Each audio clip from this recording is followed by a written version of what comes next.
Magandang araw po sa inyong lahat. Bali, turuan ko po kayo makapag-English na maski pa po kayo baguhan pa lamang ay makakabuo na po agad kayo ng sarili ninyong English sentence at gamit na gamit pa po. Okay? So, ang gagawin nyo lang po, itong salitang ito ay, yan po yung ating unang sasabihin o unang isusulat. Okay? Pagkatapos nyo po magawa iyon, ito naman po ang isusunod nyo dito sa pangalawa kung saan mapapansin nyo puro may salitang what. Ito pong W-H-A-T, what.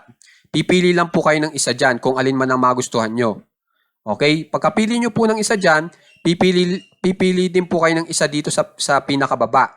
Simula do hanggang dito sa avoid. Okay? Pagkapili nyo ng isa dyan, saka po natin pagsasama-samahin yung mga Tagalog na mensahe, tapos kukunin po natin yung katumbas po nila sa English.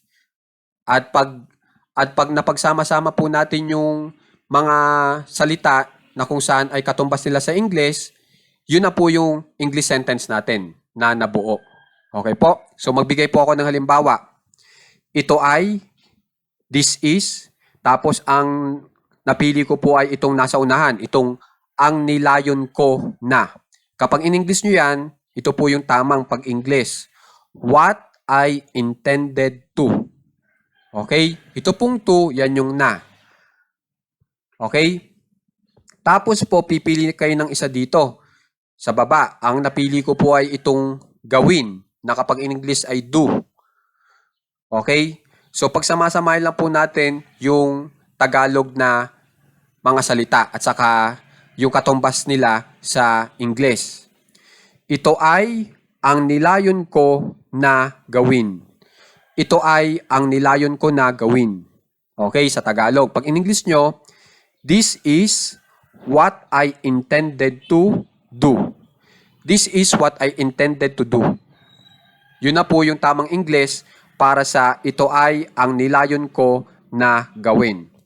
Isa pa pong halimbawa, subukan natin itong may salitang niya na kapag in English, pwedeng he kung lalaki o kaya she kung babae. Ito ay ang nilayon niya na maging. Pag in English po natin yan, this is what he intended to be. He po ang ginamit ko, so ang ibig lang sabihin, yung niya po na ginamit ko po ay lalaki. Pero kung she po ang ginamit nyo, babae. Okay? This is what he intended to be. Ito ay ang nilayon niya na maging. Ganyan lang po kadali. So, sana po makikipractice po itong leksyon natin kasi magagamit nyo rin po ito agad.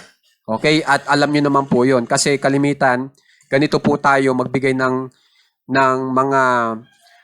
mga laging ginagamit na mga salita.